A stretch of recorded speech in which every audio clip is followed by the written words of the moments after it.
Welcome back, everybody. I'm Ashley from Grace and Goods Boutique. And I'm Shelby, the owner of the Ari Event Studio. And this is the Business Bestie Podcast. All right, so all of you know, Shelby recently left Flawless Plus Hubcap Boutique. Yes. So I'm super excited to hear how it's going. Yeah. So I left, my last day was June 28th. So about a month, and so far so good. Yeah, what's been some differences? Yeah, so I've now had like a couple like full weeks of like actually being gone. So my first week after I left, I was still doing a few things, and then I was on a vacation, so it didn't really seem much different. But I would say like just kind of setting up my week and planning my week, and not having like as much to do and feeling like I have to like split my brain or split my time between two completely different businesses, and two different needs, you know, it has been refreshing, and it feels really good to know that I can just like solely focus on this one thing, which is why I was wanting to leave in the first place, was just, you know, this is my passion, and to be able to really go all in on this. But obviously, like with the boutique, there's so many extra things that go on or that need to be done that don't need to be done here, as far as like ordering, you know, vendors, obviously there we have employees, so delegating, you know, making the different phone calls and all of that. So it's definitely been different. I will say I don't know if it actually has truly sunk in yet. Oh yeah. I am still like in contact with my previous business partner, which we're obviously like still friends, and that's still great. But you know, there's still things that are coming up where she's like, oh no, like you did this and I forgot to ask you, and you know, so we're still in communication, which I hope we're always still in communication. So it feels like I still have like a tiny bit of a tie to it, but it's almost just still hasn't like fully sunk in. But I will say too, with our boutique being closed for almost 6 months before I finally made this breakaway, I actually haven't worked in the store since February 13th. Yeah. So I feel like because I'd already kind of torn away from that actually walking away and leaving wasn't so abrupt, because I'd kind of already been in that. It was more of a slower process. It was definitely more of a slower process, yeah. So I definitely think if I had been in that stage of working in the store every day and doing all the normal boutique things of running that business, I definitely think the breakaway would have been a lot more shocking and a lot harder. But I've just been trying to enjoy a little bit of like a slower life with just one business for now. That's what I was gonna For say. now. It's good that you took the vacation and took a little bit of relaxed time, because you were working so hard, Yes. juggling both of them, that it's okay that when you made the break, you weren't like, all right, pedal to the metal over Yeah. on the other side. You Yeah. were like, all right, let myself kind of. Yes, I'm glad that we had a vacation lined up like that perfectly, because, and we literally just talked about this, like I'm really bad at slowing down. Like I feel like I have to be pedal to the metal all the time. So actually my vacation, we came home a day early because I was like, Panicking. I need to get home and get back to work. Like this has been far too long. Like get me home. Like I'm ready to like get to work. So, and I definitely have spent those few days, few weeks, like really starting to like dive into the Ari, and we've got some exciting new events coming up that we weren't working on in the past, and some more add-ons that we're going to be offering. So I'm really excited about being able to do those things now that we have more time too. So yeah. And speaking of having more time, you have started to invest your free time a little bit with a business coach. So can you kind of tell us a little bit what you're working on with her? Yeah. So finding myself a business coach has been something that I've been looking for probably about 10 months now. I feel like everyone that like is very successful has a business coach, and even those successful people still have business coaches, and those business coaches have business coaches, Like right? Tiers of Yes, business like coaches. we all need a mentor, we all need somebody, because all of us don't know everything. And I mean, they're essentially kind of like a little bit of like a therapist too, which is really nice. I've never had a therapist, but I fully believe that we all need somebody to talk to. that, you know, isn't our husband or our family member or even like A our friend. non-biased Yeah. person. And so anyways, I was really seeking this out, and I kept asking people like that I would meet, like, how do you find a business coach? Or like, you're a business coach, like, what do I need to do, like, you know, to make that connection? And somebody kept telling me like, stop seeking it out. It will happen. You will just connect with somebody, and that'll just be it. And I'm not kidding you, that happened. I didn't think it was ever gonna happen, and it happened. I had somebody reach out to me who wanted to just meet me for coffee, and that was like all she said. You guys clicked. And I was like, okay, like I didn't know if she was interested in like renting the space or if she was wanting to collab on an event, like literally nothing. I had no idea what she even did. And we literally talked nonstop for 2 hours straight. She said she offered like business coaching, and I think I got on her schedule before the end of the day. Like I was on her schedule for like multiple sessions. And we've only had 2 sessions so far, so we haven't like really dove into anything like business specific. She's really just still trying to get to know me and get to know like some of my things that I'm personally like struggling with, because I think, you know, our personal life obviously affects our business life and vice versa. And one of the things that we've realized is I struggle with personally feeling validated and feeling proud of myself. I still feel like this really tiny little person on the spectrum of like being a business owner. You still have imposter syndrome. Yeah, like I feel like I'm not good enough. I feel like I'm not big enough. I feel like I'm not doing everything that I could be doing. I feel like I'm not making enough money, like all these things. And I really truly feel like a lot of people probably do feel this way. I know And I do. I'm being very vulnerable here because I feel like a lot of people don't talk about it. And so she's really making me understand like, no, you are a badass. Look at everything you've done, and it deserves to be celebrated, and you should be proud of yourself. 100%. But at our last session that we had, she literally asked me, she goes, I want to know, are you proud of yourself? And I just like instantly like bawled my eyes out. Yeah. And she's like, why are you crying? And I was like, cause I literally I can't answer You can't that. say that out loud. I can't. Yeah. Like, I feel like I need to be doing more. And I think that comes too from a lot of like working a job that, or like owning a business, and in that business being more of like the back of house person, running a business from the back end and not being so much the front end, and knowing that you're doing a lot of work to keep a business afloat or a job afloat and not being noticed, right? Like, yes, we don't need validation from other people, but it still feels good. Like, we're human and we want people to notice our work. Like, we want people to like be proud of us, like our parents or our friends or our coworkers, things like that. And while yes, I don't believe that you should solely ride on those things, but it still feel like a human nature to want somebody to be proud of you Someone to and notice acknowledge your it. accomplishments. So that's something that I've actually really struggled with for a long time. And now to being in a business alone and not having a business partner or any employees to be like, hey, you're doing a good job. Like, hey, thanks for cleaning that toilet today. Yeah. You know what I mean? Like, now it's like just me. So now I have to validate myself and be like, you did a really good job today, Shelby. Like, I'm really proud of the 47 phone calls you made. Like, Yeah. you know what I mean? Like, and so it's really, really hard, like, to feel proud. Yeah, and also having a brain that's constantly thinking, what could I be doing next? What could I be doing better? How can I outdo myself yesterday? Yes. Instead of, wow, look at what I did yesterday. Right. That was awesome. Like, our brains just aren't wired like that. Yeah. So having someone remind you to take a pause and look and see what you've done and kind Yeah. of sit with it is so important. So I'm glad that you found someone. Yeah, coach you so through that. I'm excited to like continue working through like those kind of personal things, and then also really diving into like some more business More strategy and all coaching that and good strategy, yeah, for like my business structure itself. So So speaking of working all by ourselves, because we both pretty much do, we're, Mhm. lone wolves out here. Yep.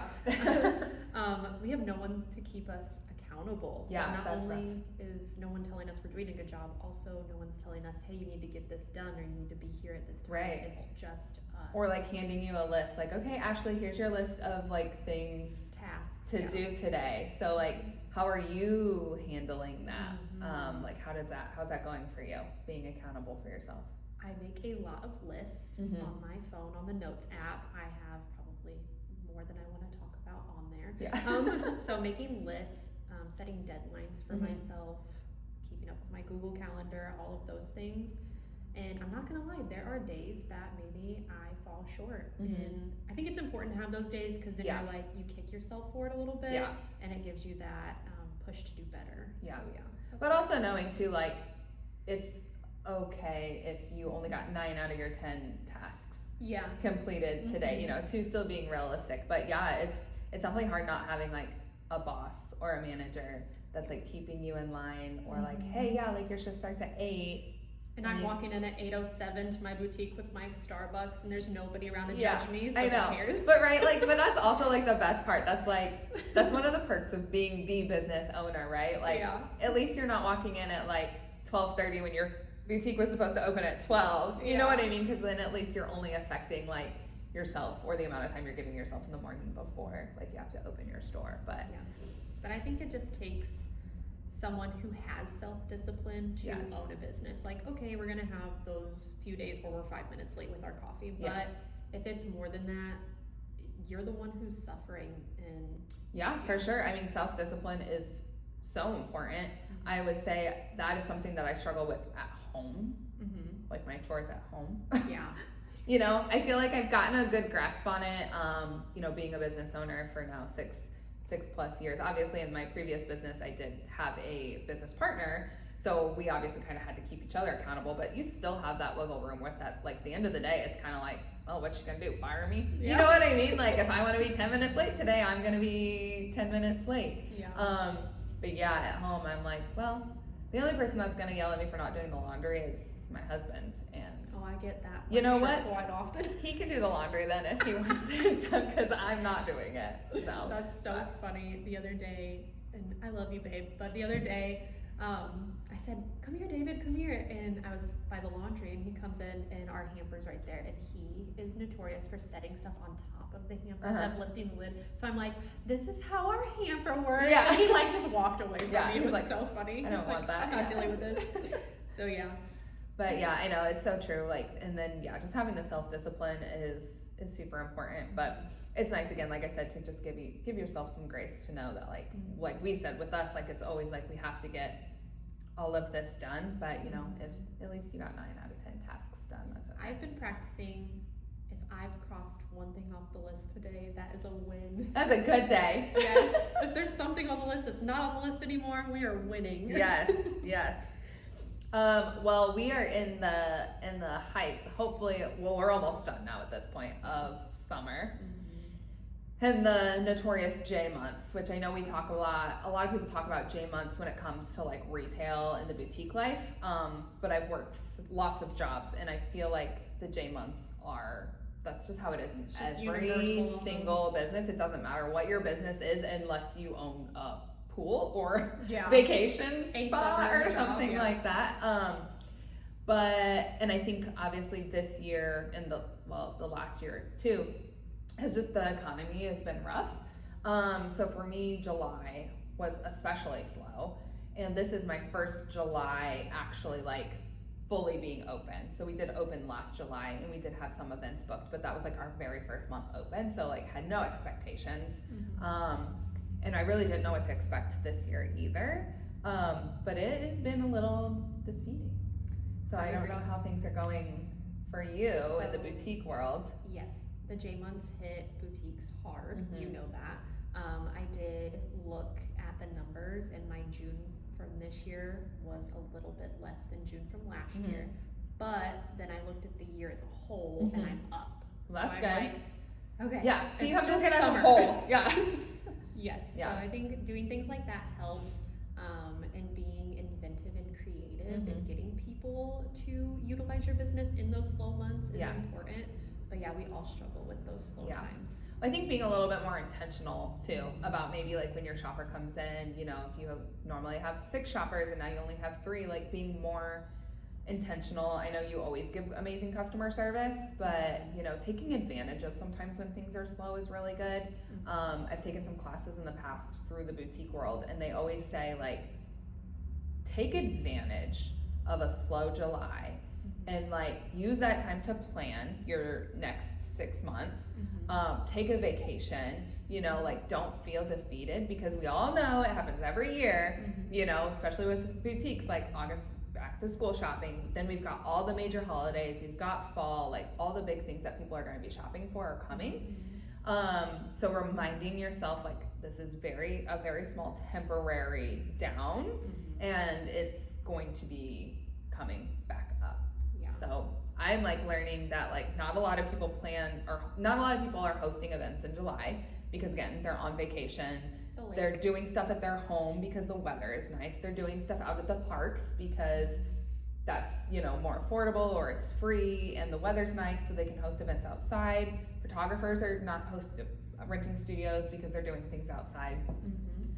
And even with booking events, I'm not getting a lot of inquiries, because again, I don't think that's on people's minds to be like, oh yeah, I have this event in October and I'm gonna start planning now. Again, no, they're outside doing their landscaping or grilling out. And so as a first year now full for the events studio space, I am like learning kind of like those ups and downs, and it's hard to not feel totally defeated, and then trying to be inventive, and like even then hosting my own events, and there's a million things going on in Fort Wayne through the summer. Oh my goodness, I think last weekend there was 10 events, Yes, maybe. like in one day. Yeah, and Yeah. on the same day, and I'm like, oh, thank God we didn't plan anything. I for this know, day. yeah. So then like fighting against all of those to get the people to come to yours and not theirs, or maybe come to both or whatnot. It's something It's a struggle been out here. rough.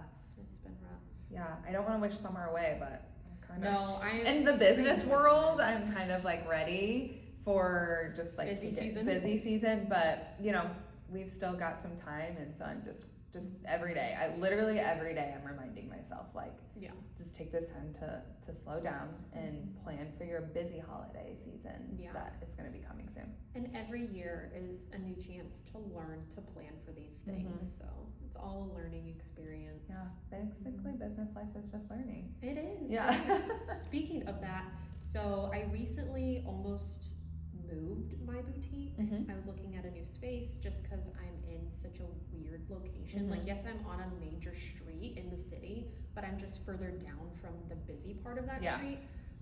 So I've been thinking about my foot traffic issue. A lot of my stuff is people know I'm there and they're looking for me, so they Yeah, come your there, destination. or it's online or pop up. So I'm like, how do I deal with this foot traffic issue? I know you had a boutique, you had a storefront.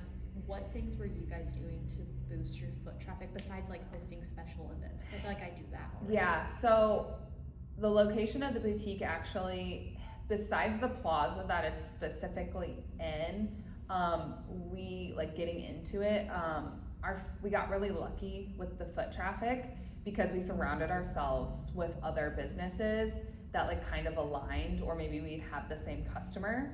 So we had a nail salon. And so it was constantly women coming in and out all day long, and if they'd never heard of us, you know, they're just 2 doors down, they're just popping in. And then you also have your regulars for nail salons who are literally there every 3 weeks, and they would then come shop with us every 3 weeks. We have a groomer, there was a groomer next to us. And again, you know, people are dropping off their dogs, it's new people, foot traffic all day long. So all these service places, to me, those are some of the best places to have a retail location, because it's just like constantly people coming in and out. And again, if you're dropping off your dog, you know, maybe you don't want to go home, you know, kill some time, you're gonna pop over. And whether they bought something or not that time, then they at least knew who we were, and they had us in their mind to like, okay, now when I need a birthday gift, or I need, you know, a Christmas gift or whatever, like I'm gonna come back. We had a restaurant in that same location. There's a yoga studio, like literally every single space next to the boutique was service. Yeah. Or even if you are aligning next to another retail store, right? Because then you're now going to be able to play off of Yeah, people their, love everything in yes. one spot. so I think being like a standalone retail space, like if you like are just that only building, is hard because now you have to get the people there because now you've become a destination place where people are coming to you on purpose. So you need, I guess obviously with your space where you're at, you don't have a lot of probably that like crossover customer Not a with lot. the other businesses that are in your space. Those people probably aren't maybe necessarily shopping with you. So I feel like if you do decide to move, that would probably be one of the biggest like eye openers is Mhm. like, oh my gosh, now I'm next to a hair salon or I'm next to, I don't know, whatever. And now you're getting those people who are accidentally walking in and that's, you know, Yeah. that's that foot traffic that you need. Otherwise, I mean, getting people in the door, a lot of pop-ups. Obviously, when we started the boutique, we had been a mobile boutique for a year. And so we had a lot of established clients or customers who knew us from pop-ups and were just so excited to like not have to wait once a month to come shop with us. They now had a store to come shop. So we built a very big customer base from doing pop-ups, which I know obviously you're doing that. But again, we were a destination place for them. It wasn't them just accidentally like walking in or dropping their dog off and walking in. But obviously the more clients and customers that you get, and they learn about where you are, then of course then they will be coming to you, you know, every time they need a new outfit or a new dress or, you know, a birthday gift or a Christmas gift, things like that. But something else you could do, and you maybe you're already doing this, is but for your customers that you do meet at pop-ups, we always handed out a flyer that said like, you know, thank you for shopping like my pop-up. Here's $10 off to shop in my store. Like, come see me, you know, at this location. And it had like our store hours on it. It had our address. It had our website, and that coupon they could use online or in store. I need to make some. So of that those. encourages people to then come find you, and because it doesn't always come up in conversation when somebody checks out with you. I found that is like it's awkward sometimes to work that in. Like, oh yeah, by the way, as they're walking away, wait, don't walk away. I want to tell you I have a store. Yeah. So all these people that you're seeing every single weekend at pop-ups. You know, if you're only telling 1 out of every 5 people. Like right there, you're already decreasing your chances of having all those people now come find you in store. And so we told every single person that came up to us or checked out with us, it was always, hey, like while you're checking them out, like, hey, have you ever shopped in my storefront before? And then they're like, oh no, you have a storefront? I didn't know that.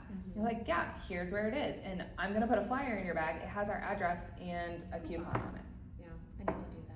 So that could definitely help because you see a lot of people on the weekends when you're out. So now you just got to get those people To in find me, yeah. because 9 out of 10 people aren't gonna be pull out the receipt, or they're gonna forget first off where they even bought it when they're at a market, and then 2, a lot of times people don't then get on and Google you or get on Instagram and follow you, and then they realize you have a storefront. That's like they cut off communication right after the transaction. Yeah. So I think that could Really probably good help. advice. Yeah. I like that.